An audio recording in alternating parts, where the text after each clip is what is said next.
Hello students, today we are going to start a new topic, that is weathering, which is there in your first semester syllabus. So let's start. So before going to the main topic weathering, let's understand the process of earth which is going on the surface and inside the surface. So the processes or changes occur on the surface, those are called as external or endogenetic processes, and these are influenced by or powered by sun's energy, weathering, climate, action of water, wind and ice. So these are the what can say agents which influences the change on earth's surface, that is endogenetic processes. So this includes what? Weathering. So first is weathering. Weathering is disintegration and decomposition. So there will be disintegration is nothing but breaking, and decomposition is decomposing, you can say. The next one is mass wasting. Mass wasting involves slope influenced by gravity. So here what happens, the material which is there on the hill station or hilly region, that will go down by because of gravity, that is nothing but a mass wasting. So there is another term called as erosion, which is there in one of the endogenetic process agent. It involves mobile agents like water, wind and ice. In detail we will study in next slides. And next one is internal, that is endogenetic, that is exogenetic, and this is endogenetic.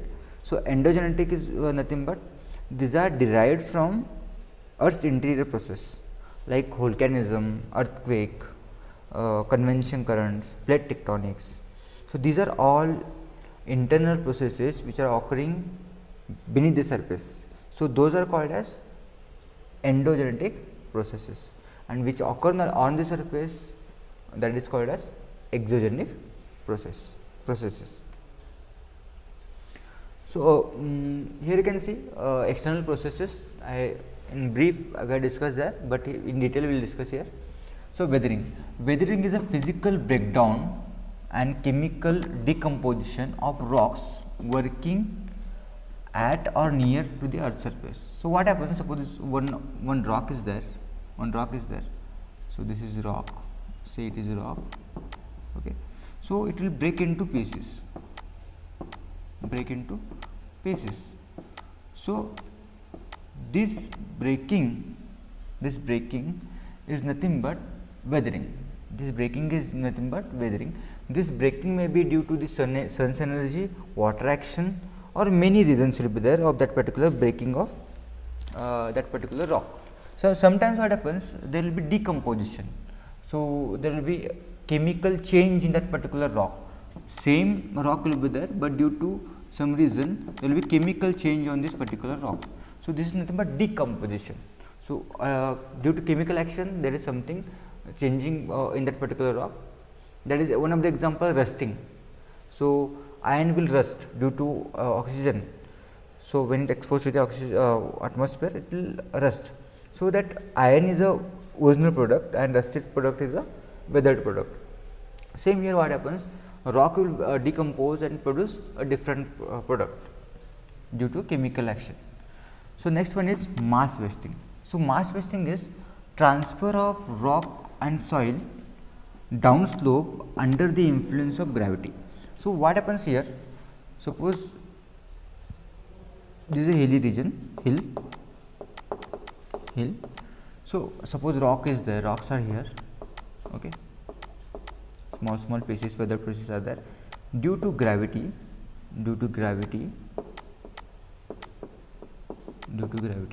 so this rock masses may go down. So this is nothing but mass wasting. The next term is erosion. Physical removal of material by water, wind and ice or gravity. So from there original site through weathering and transport. what exactly happens here? Suppose this is a rock, okay, this is a rock and it has broken. This has just broken due to weathering. Just imagine, due to weathering I told you, breaking of rock.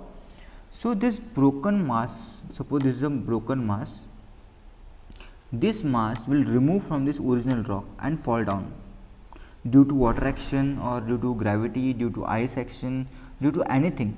So this will remove from this original rock. This is original rock,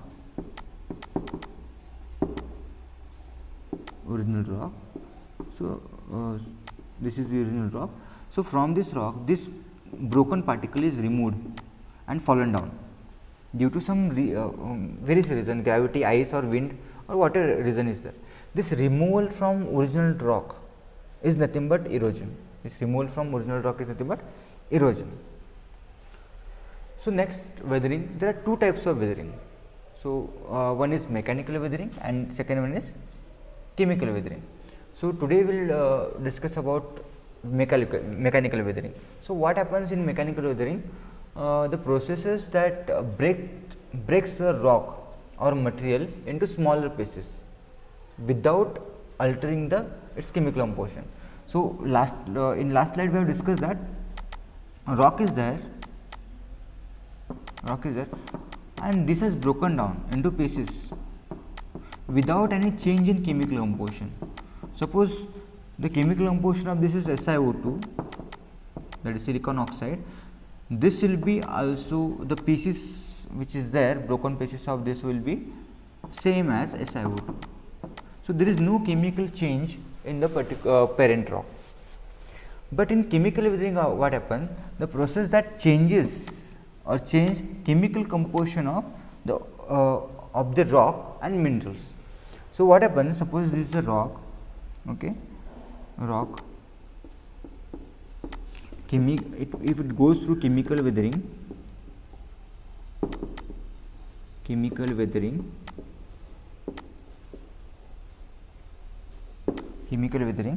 so what happens? It will change the chemical composition of this rock. Say example, what happens, some minerals are there, sometimes minerals also will get change their chemical composition. Like one of the example is feldspar. Feldspar is the mineral which changes to kaolinite, that is China clay. So here what happens, the chemical composition of mineral feldspar is changing to a new rock. That is nothing but chemical weathering. So next one is the processes and agents of mechanical weathering. So we will discuss it here. What are the processes and agents of mechanical weathering? So following are the actions or things that break down Earth's material.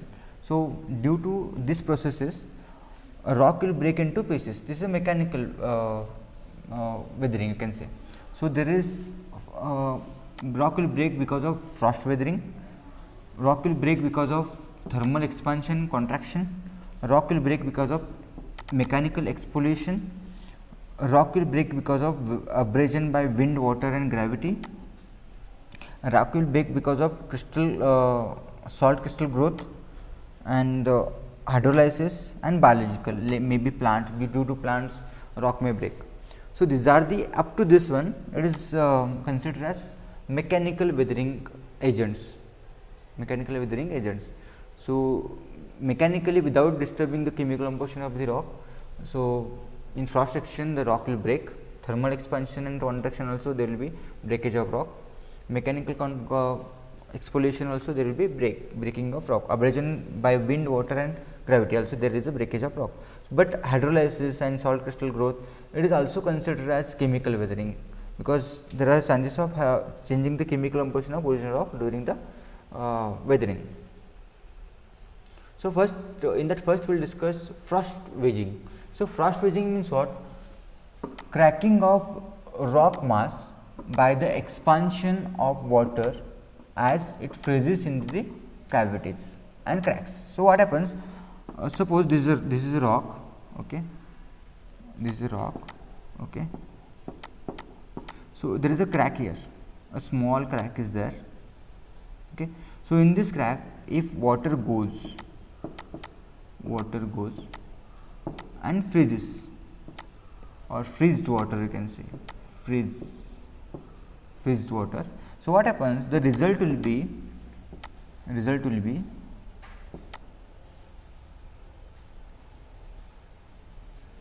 there will be expansion of this crack due to freezing. What happens during freezing, when water freezes, the size of that area will increase by 1/10 of its original volume. So ultimately what happens, there will be freezing of water, and due to that freezing of water there will be expansion of that crack. So one day what happens, it will expand and this will fall down, erode from that original rock. So this is nothing but frost wedging. So here the breakage is because of freezing of water into the cavities and cracks.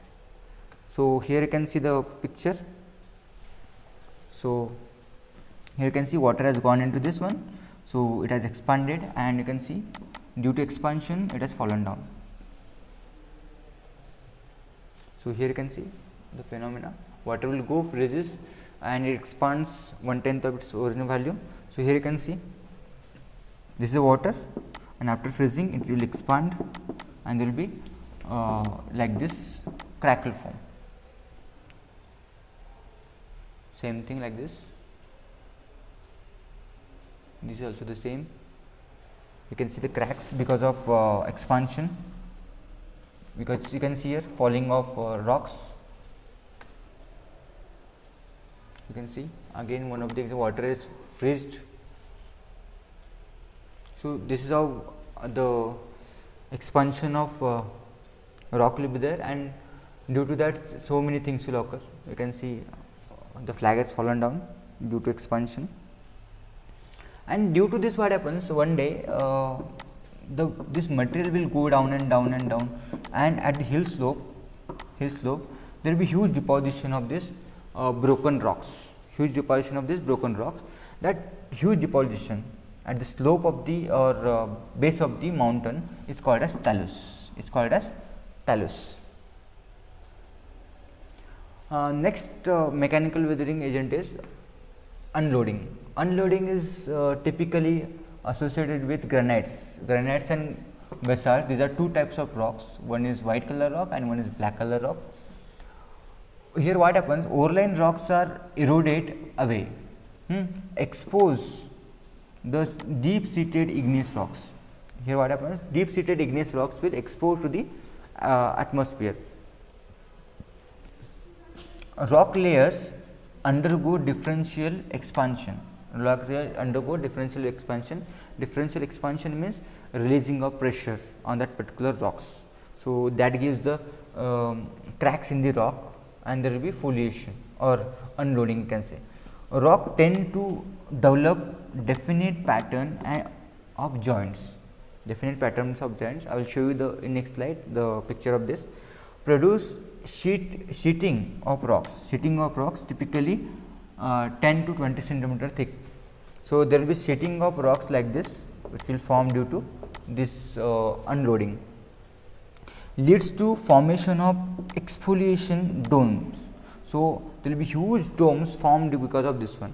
You typically do not occur beneath the 50 to 100 meters depth. So it will not exceed 100 meter depth. Pressure releases lead to rock bursting in deep underground mines. So I will show you the picture so that you will understand what I am saying. So you can see the process is what? This is a deep seated rock, say it is a granite. So what happens, here there is a pressure, confined pressure is there, and due to some action this whole material will weather and go away, and remains is what, like this. So here you can see there was a pressure on that. Here in last slide you can see here there is a pressure. After removing of this whole material, automatically the pressure on that particular rock will release. So after releasing, what happens, there will be formation of layers. You can see here layers are there. you can see. So this is nothing but unloading, this is nothing but unloading, and these are expansion, and there will be sheetings. You can see here sheets are there, small sheets are there. So it may go up to 100 meters depth. So you can see real example. So here you can see layers are there which are expanded. You can see here, you can see here, you can see this is from California. So you can see here layers are there which are, and it was earlier it was beneath the ground, now it is exposed, and after exposing, what happens, there will be release of pressure on that particular rock, and you can see the present feature like this. Next one is thermal expansion. So thermal expansion, what happens, typically this occurs in deserts. Why it happens in deserts? Because during daytime there will be high temperature, and during night time there will be lowest temperatures, because variation of temperature is very high in deserts. You can see here it may go by 5 degrees to 25 degrees, sometimes 40-50 degrees. What happens, repeats swelling during daytime and shrinking during night time. So what happens, during daytime there will be swelling. Swelling means expansion due to temperature, and due to low temperature there will be shrinking, contraction. So this contraction and expansion gives rise to breaking of rock. Repeating heating and cooling, there will be repetition of heating and cooling of that particular rock, and there will be one day what happens, there will be breakage of that particular rock. So you can see here this material due to heat, this will expand, okay, this will expand, and during night time the temperature will be very low and it will contract. So because of this, what happens, one day this contraction and or you can say contraction repulsion gives rise to breaking of rocks. So you can see broken particles are here due to this reason, you can see here. Next one is exfoliation. This is very interesting phenomena. Exfoliation is also called as onion peeling. So as underlying rocks layers are exposed, same like that in earlier case unloading. So here also the underlying rocks will expose to the atmosphere. There is less pressure on them and they expand. This cause the rigid layer to crack and section to slide off. So similar to onion peeling. So how the onion is there, how while after drying up, the layer by layer it will remove, layer by layer the upper portion will heat up, and or you can say it will dry up and it will remove from that particular onion. So same thing will occur in this particular exfoliation method with rocks. I will show you. So you can see here, so this rock has exposed, actually earlier it was a circular rock without any expansion or exfoliation. So what happens, the upper portion will heat up and there will layer by layer it will remove, and it will go up to, this is called as core of this rock. So these are onion peelings or layers, exfoliations. Here you can see, it can easily, you can see here. So you can see here layers which are expanding due to temperature, you can see here, and core is still it is sustained. Again it will heat up, this core will heat up, and again there will be separation of layer. Here you can see dome exfoliation, dome will exfoliated like this. Here you can see. So that's it for today. I hope you understood. So we have discussed about processes, earth processes, endogenetic and exogenetic. Then we have discussed about weathering, and in that weathering we have discussed two types, physical weathering and chemical weathering. And today we have discussed some part of the physical weathering. So next class we will continue with chemical weathering and biological weathering. So I hope you understood. Thank you.